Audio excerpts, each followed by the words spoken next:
Sebuah fenomena misterius berbentuk medan energi berkilau yang muncul di sebuah pantai terpencil di Amerika Serikat. Anehnya, medan ini terus meluas dan semua makhluk hidup termasuk tanaman yang berada di medan ini berubah menjadi aneh.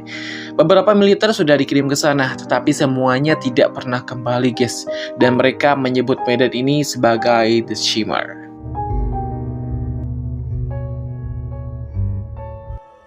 Tetapi ada seseorang yang berhasil keluar dari sana hidup-hidup, guys. Dia seorang perempuan bernama Lena. Lena bersama dengan teman-temannya terjebak di sana selama 4 bulan. Dan di awal film ini dia ditanyai oleh petugas bagaimana dia bisa bertahan hidup di sana selama itu. Bagaimana Lena makan padahal makanan yang dibawanya hanya cukup untuk 2 minggu saja. Namun Lena hanya mengatakan tidak tahu. 2 weeks. You're inside for nearly 4. What did you eat? Lena merasa di sana hanya beberapa minggu saja. Dia juga tidak ingat bagaimana teman-temannya tewas. I don't know. Daripada penasaran, guys, langsung aja beginilah ceritanya. Awal mulanya terbentuk The Shimmer, ada sebuah meteor yang jatuh di sebuah pantai menabrak sebuah mercusuar, guys. Lena waktu itu merupakan seorang ahli biologi. Dia bekerja sebagai profesor di salah satu universitas di Amerika. A single organism, patient early 30s, taken from 1632. Sudah setahun ini Lena kehilangan suaminya yang bernama Kane karena misi menjelajahi The Shimmer itu, dan dia sangat merindukan kenangannya. Tetapi guys, keajaiban terjadi. Tiba-tiba hari itu suaminya pulang ke rumah dengan keadaan sehat walafiat.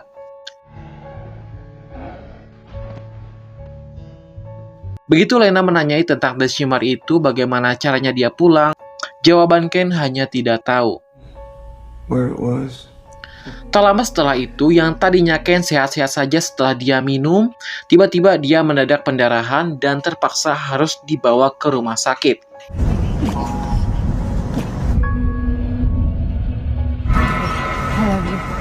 Begitu dibawa ke sana dengan ambulan, pendarahannya semakin parah. Lalu tiba-tiba beberapa mobil polisi mengejar ambulan mereka dan mencegat mereka di jalan, membawa Ken dan Lena ke tempat yang bernama Area X untuk penanganan mereka.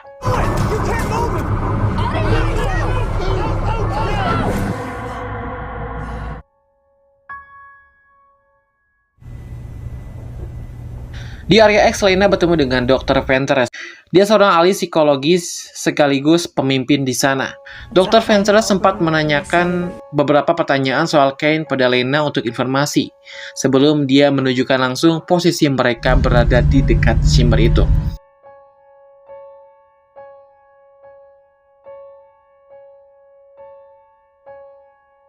Jadi menurut cerita, kejadiannya sudah 3 tahun yang lalu.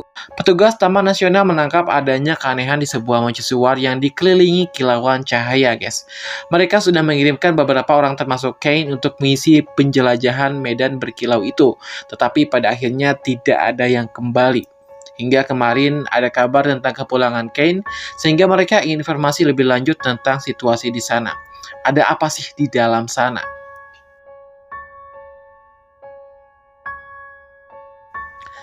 Di Area X itu, Lena berkenalan dengan Anya, yang kemudian diperkenalkan dengan ahli-ahli yang lainnya. Mereka bernama Josie, dia ahli fisika, ada Case, ahli geologi, dan Anya sebagai paramedis. Yang menurut cerita, mereka juga masih baru-baru juga di sana, guys.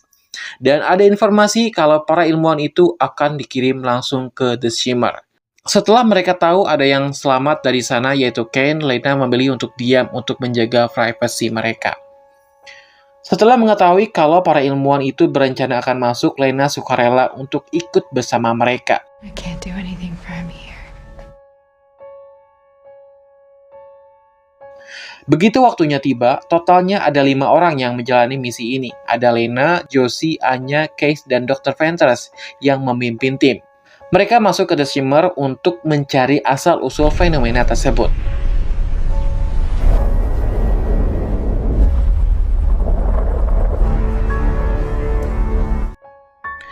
Singkat waktu, semenjak masuk ke sana, Lena tidak ingat apapun, padahal mereka sudah di sana selama 4 hari.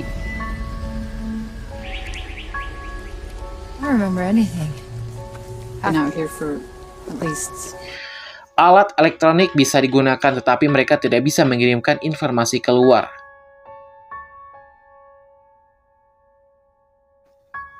Setelah masuk lebih dalam lagi, mereka pun berhenti sejenak istirahat di sebuah pondok dekat danau. Di sana, Lena dan yang lainnya menemukan sebuah tanaman bunga yang aneh. Bunga-bunga itu dari berbagai jenis berkumpul di sana, tetapi tumbuh dari cabang yang sama. Has to be the same species.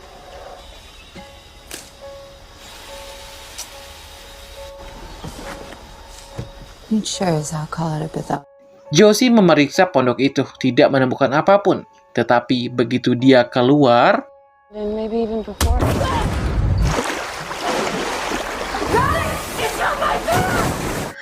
ada sesuatu yang menariknya. Beruntungnya yang lain sigap, langsung menolong Josie dan membawanya keluar.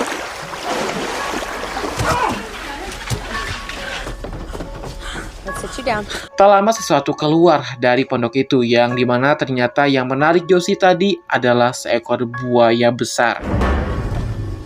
Get up. Buaya itu masuk ke air lalu menghampiri mereka berniat menyerang lagi. Lena yang merupakan mantan tentara mengalihkan perhatiannya, menembak buaya itu sampai mati.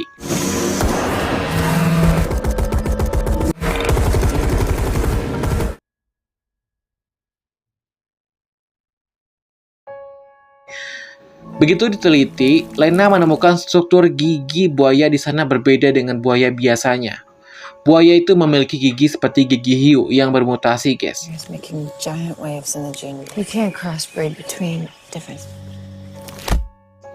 Namun semakin dekat menuju ke arah penyusuar, semakin ekstrim tingkat mutasi tumbuhan di sana. We grew closer to the lighthouse.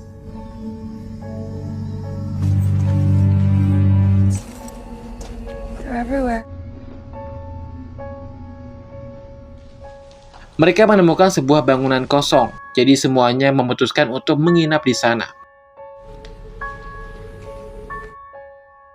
Rupanya tempat itu sebelumnya pernah ditinggali tentara-tentara yang hilang, guys, termasuk Kane ada di daftar nama-nama itu. Peyton, Those are the soldiers on the last expedition. Kane, Shelley. Tell us something. Para tentara itu meninggalkan sebuah kartu memori untuk dilihat oleh pendatang berikutnya setelah mereka. Begitu dicek, isinya bikin shock.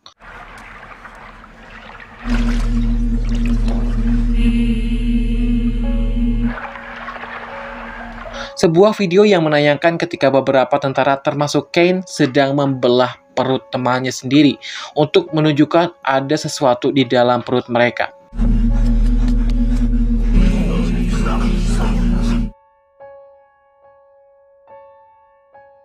The last group, they went insane.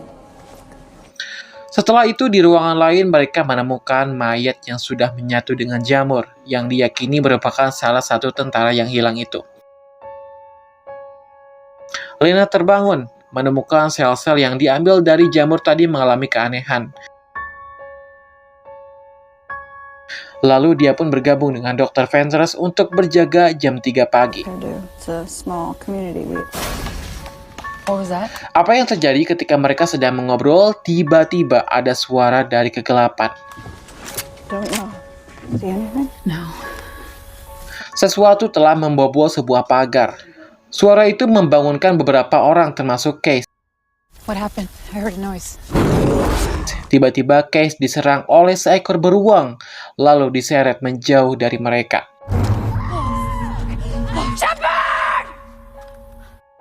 Setelah kejadian itu, besoknya Anya dan Josh tidak mau melanjutkan misi ini, tetapi Ventress memilih terus berjalan ke depan. Lena bingung berpihak kepada siapa, tapi menurutnya jika mereka kembali, butuh berhari-hari lagi sedangkan jarak ke mercusuar itu sudah dekat. Lena terpaksa berbohong kalau semakin dalam mereka menjelajahi zona itu, maka akan semakin cepat mereka bisa keluar dari sana. Padahal menurut pengakuannya di masa sekarang, Lena tidak tahu untungnya kalau mereka kembali. Dia juga baru tahu kalau Ventress punya penyakit kanker. Itulah kenapa dia tetap melanjutkan perjalanannya.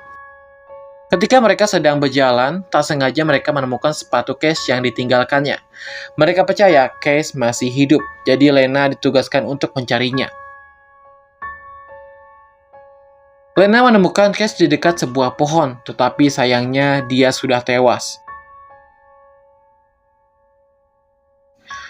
Lena, Josh, Ventress, dan Anya melanjutkan perjalanan. Setelah jarak ke pantai sudah dekat, mereka berempat beristirahat di dekat sebuah rumah kosong. Di sana ada sebuah tanaman aneh yang tumbuh berbentuk manusia, guys. Josie menyadari kalau semua DNA seperti tanaman, hewan, bahkan manusia tercampur dan berinteraksi. Artinya cahaya membelok saat pindah tempat. Saat tidur, Anya tiba-tiba menodongkan senjata pada Lena. Rupanya, Anya mengikat dua teman lainnya di kursi sambil memegang kalung milik Lena, yang dimana ada foto Kane. Semuanya akhirnya tahu kalau Lena berbohong pada mereka. Selain berbohong, Anya menuduh Lena yang membunuh Case, karena waktu itu dia tidak melihat beruangnya secara langsung. Jadi Anya membuat teori sendiri, Lena lah yang membunuhnya. Tiba-tiba suara Case minta tolong berteriak dari luar. Begitu Anya ingin menyelamatkannya, rupanya itu bukanlah Case.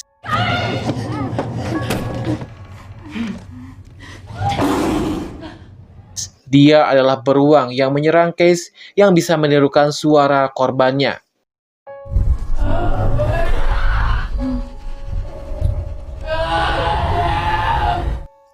Mereka bertiga berusaha supaya tidak bereaksi. Tetapi tak lama beruang ini menirukan suaranya.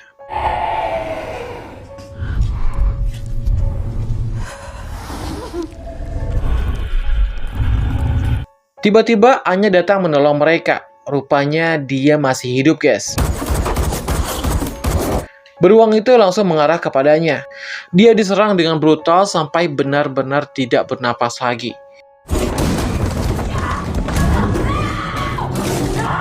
Momen itu mereka gunakan untuk kabur. Namun beruang itu keburu kembali ke sana menyerang Lena. Begitu fokusnya teralihkan, Josh menembaknya dengan brutal dan beruang itu pun mati. Dr. Ventress memilih melanjutkan perjalanannya ke mercusuar lebih dulu, walaupun hari masih gelap. Sementara Lena dan Josh menunggu matahari muncul. Ketika pagi tiba, Josh memiliki tanda-tanda kalau dia bermutasi, guys. Tubuhnya sudah dipenuhi dengan tanaman. Josie menerima keadaannya dan memilih untuk tinggal di sana berubah menjadi tanaman. Josie.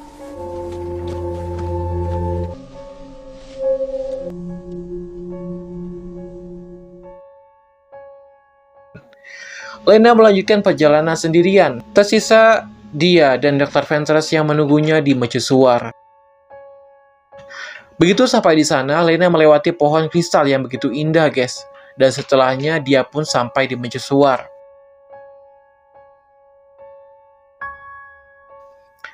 Ketika masuk ke dalamnya, Lena menemukan sebuah lubang dan mayat seseorang yang sudah gosong karena ledakan. Di depannya ada sebuah kamera.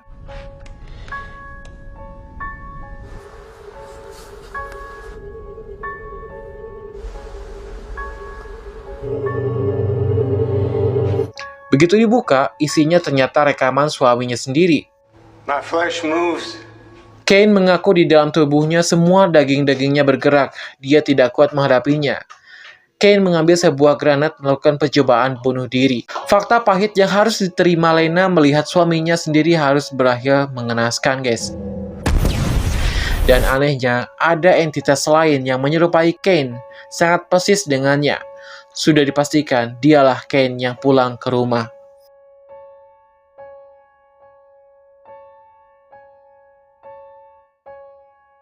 Lalu Lena masuk ke lubang itu dan menemukan Dr. Ventress berada di sana, guys. Dia merasakan sesuatu dalam tubuhnya. Sang dokter terdiam sejenak, lalu tiba-tiba keluar sebuah cahaya dari mulutnya.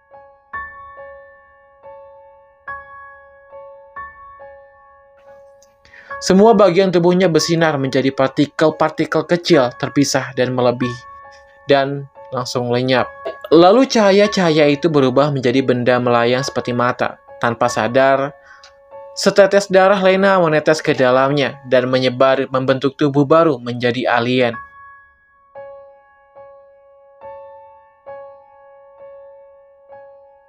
Dia mencoba untuk menghindari tapi tidak bisa lepas dari pandangannya. Alien itu bergerak mengikuti seirama dengan gerakannya.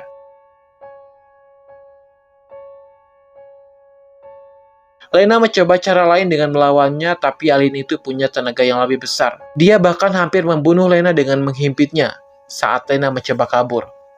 Tetapi alien ini akan terus mengikuti gerakan Lena. Satu-satunya cara untuk lepas darinya adalah dengan menghancurkannya. Lena mengambil sebuah granat yang ditinggalkan Kane. Dia memegangnya memberikannya pada alien itu, tetapi makhluk itu mulai berubah wujudnya seperti dirinya. Lalu setelah itu dia melepaskan pegangannya dan makhluk itu pun meledak. Terbakar dengan musnahnya makhluk itu, musnah juga The Shimmer.